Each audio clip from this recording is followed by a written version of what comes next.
Maximum publicity കൊടുക്കണം. ഇനിയത്തെ കാലത്ത് എല്ലാ പെൺകുട്ടികളും ഇത് അറിഞ്ഞിരിക്കണം. എല്ലാരും അറിയണം. ഇത് നേരത്തെ തന്നെ ഇത് പബ്ലിസിറ്റി കൊടുത്തിരുന്നു എന്നുണ്ടെങ്കിൽ എന്റെ ഫ്രണ്ടിന്റെ മോൾക്ക് ഇത് സംഭവിക്കില്ലായിരുന്നു. അത്രയ്ക്ക് വിഷമമുണ്ട് എനിക്കത് കണ്ടുകൊണ്ടിരുന്നത്. ഒരു സംഘടിച്ചയുടെ കരച്ചിൽ കണ്ട് ഞാൻ ആദ്യമായിട്ടാണ് ഒരാൾ കരച്ചിൽ കണ്ടിട്ട് എനിക്ക് ചിരി വരുന്നത്. സുഹൃത്തുക്കളെ, കേരള സ്റ്റോറി എന്ന് പറയുന്ന ആ ഒരു സംഗീത പ്രൊപ്പഗണ്ട സിനിമയില്ലേ, അതിന്റെ 2ാം ഭാഗം ഇറങ്ങിയിട്ടുണ്ട്. അപ്പൊ അതിലത്തെ 1ാം ഭാഗം കണ്ടിട്ട് തന്നെ കരയുന്ന ഒരു സംഘടിച്ചയുടെ ഒരു വീഡിയോ ആണ് നിങ്ങൾക്ക് കാണിച്ചത്. ഇതിന്റെ താഴത്തുള്ള കമന്റ് ഒക്കെ വായിച്ച ചിരിച്ച് ഭ്രാന്താവും. ഇനി കാര്യത്തിലേക്ക് കിടക്കാം. എല്ലാ ഉത്തരേന്ത്യൻ സംഖ്യകളും അറിയാൻ വേണ്ടിയിട്ടാണ്. ബീഫിന് 450 റുപ്യാണ് വില. ഞങ്ങൾ മലയാളികൾ ബീഫ് അങ്ങനെ ആർക്കും കൊടുക്കാറില്ല. ഇനി ഈ ബീഫ് ഇഷ്ടമില്ലാത്ത ആളുകളുടെ വയറ്റിലേക്ക് അല്ലെങ്കിൽ വായിലേക്ക് ഞങ്ങൾ മലയാളികൾ ഈ ബീഫ് തിരികെ കയറ്റാറില്ല എന്ന് മനസ്സിലാക്കണം. കാരണം 450 റുപ്യാണ്. ഞങ്ങൾക്ക് തന്നെ നേരം പോലെ തിന്നാൻ കിട്ടില്ല. മനസ്സിലാവുന്നുണ്ടോ? ഞങ്ങൾക്ക് തന്നെ നേരം പോലെ തിന്നാൻ കിട്ടാത്ത ബീഫ് ഇത് കഴിക്കാത്ത ആളുകളുടെ മുമ്പിലേക്ക് ഞങ്ങൾ വെച്ചെടുക്കൂല. കാരണം ഞങ്ങൾക്ക് ഫുള്ളായിട്ട് തിന്നാൻ കിട്ടിയിട്ട് വേണ്ട വേറൊരുത്തിന് കൊടുക്കാൻ. അതുകൊണ്ടാണ്. അതൊന്ന് ഈ പ്രധാനപ്പെട്ട ഈ സിനിമ എടുക്കുന്ന മഹാപൊട്ടന്മാരായിട്ടുള്ള ഈ സംഖ്യകളൊക്കെ ഒന്ന് മനസ്സിലാക്കുക. പിന്നെ ഒരു കാര്യം കൂടി ഉണ്ട്. നിങ്ങൾ ആ ഒരു ട്രെയിലറിൽ ആ പെൺകുട്ടിയുടെ വായിലേക്ക് 3-4 പേര് പിടിച്ചിട്ട് മൂക്കൊക്കെ പൊത്തി പിടിച്ചിട്ടാണ് നിങ്ങൾ ഇട്ടുകൊടുക്കുന്നത്. അതെന്ത് എനിക്ക് മനസ്സിലായില്ല കേട്ടോ. മൂക്കൊക്കെ പൊത്തിച്ച് പിടിച്ചിട്ട് ഇട്ടുകൊടുക്കാൻ മാത്രം ഭയങ്കര ബാഡ് സ്മെല്ലുള്ള ചാണകമല്ല ബീഫ്.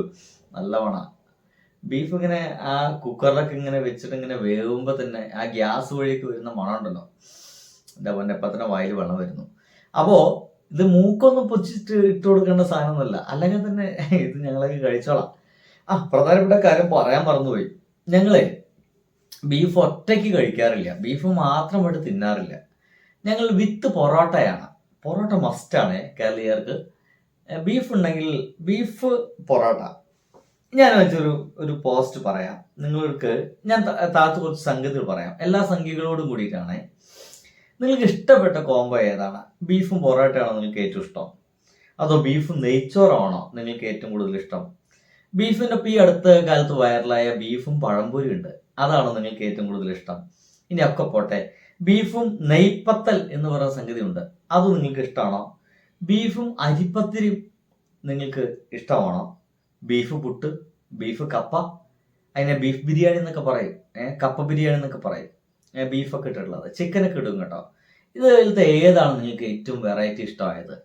ഇനിയിപ്പോൾ നിങ്ങൾ ആരെങ്കിലും എൻ്റെ നാട് പൊന്നാനിയിലേക്ക് നിങ്ങൾ വരികയാണെങ്കിൽ, പൊന്നാനി വലിയ പള്ളിയുടെ തൊട്ടുപുറത്തായിട്ട് ഒരു ഗംഭീര ബീഫ് കിട്ടുന്ന സ്ഥലമുണ്ട്. മുട്ടപ്പത്തിരിയും ബീഫും അടിപൊളി, ഒരു വെറൈറ്റി സാധനമാണ്. അവിടെ ആ പള്ളിയുടെ വലിയ പള്ളിയുടെ സൈഡിൽ ഒരു ഗംഭീര കുളമുണ്ട്. അതിൻ്റെ സൈഡിലൊക്കെ ഇതിങ്ങനെ കഴിക്കാന്ന് പറഞ്ഞാൽ വാവ്, അതൊരു വേറൊരു ഫീലാണ്. അതൊന്നും എൻ്റെ പൊന്നു സംഖ്യകൾക്ക് മനസ്സിലാവില്ല. നിങ്ങൾ ഇതൊന്നും മനസ്സിലാക്കാതെ ചത്തുപോയിട്ട് എന്താ കാര്യം? നോക്കൂ, ഞാൻ വേണമെങ്കിൽ എല്ലാ കൊതിയന്മാർക്കും വേണ്ടിയിട്ട് ഒരു വീഡിയോയിൽ ഒരു ഫോട്ടോ കാണിക്കാം.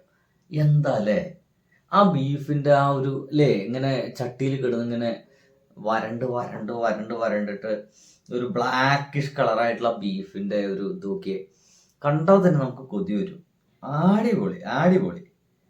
അപ്പൊ ഇങ്ങനെ വെറൈറ്റി ഉള്ള സാധനമാണ് നിങ്ങൾ ഒരാവശ്യമില്ലാതെ ഒരു പാവം പെൺകുട്ടിയുടെ വയറ്റിലേക്ക് ഇങ്ങനെ തിരികെ കൊടുക്കുന്നത്. ശരിയല്ല ഞാൻ പറയുള്ളൂ. എന്തായാലും ഇതില് വേറൊരു വീഡിയോ കൂടി ഉണ്ട് കേട്ടോ. എന്തായാലും ഇപ്പൊ പല ആൾക്കാരും വിചാരിക്കുന്നത് ഇങ്ങനെ തിരികെ കൊടുക്കുക എന്നല്ലേ, അതല്ലാത്തൊരു സംഗതി കൂടി ഉണ്ട്. അതുകൂടി കണ്ടു കഴിഞ്ഞാൽ മാത്രമാണ് നിങ്ങൾക്കത് ബോധ്യമാവുള്ളൂ. ഭഗവാൻ പോട്ടെ, എവിടെ നോക്കി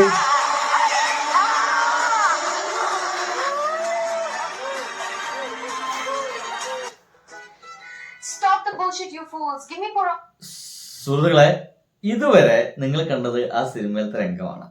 ഇനി നമ്മുടെ കേരളീയര് ഇതിന് വേറെ രീതിയിലുള്ള സാധനം ഉണ്ടാക്കിയിട്ടുണ്ട്. അത് ഭയങ്കര രസമാണ്, ഒന്ന് കണ്ടു നോക്കണേ.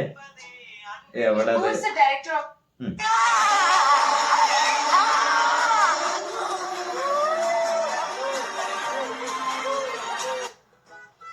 Stop the bullshit, you fools. Give me paratha together with beef. Who is the director of this movie? Who is that fool?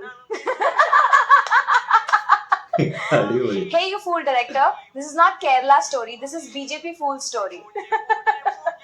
Hey, dumbass director. Do you think that Kerala will fall in your fake propagandas? First, go and visit Kerala, you idiot. Then see your movie. You will throw it in the closet. Now let us eat some beef and parotas. So yummy. Do you need some അടിപൊളി director? അടിപൊളി അടിപൊളി. എന്തായാലും ഇതിന്റെ ഡയറക്ടേഴ്സിനൊക്കെ വേണ്ടത് കൊടുത്തിട്ടുണ്ട്. ഇതൊരു video ആണ്, recreate ചെയ്തൊരു വീഡിയോ ആണ്. പക്ഷെ അടിപൊളിയായിട്ട് ഇവർ ചെയ്തിട്ടുണ്ട് എന്നുള്ളതാണ്. അടിപൊളി വെച്ചാൽ അടിപൊളി.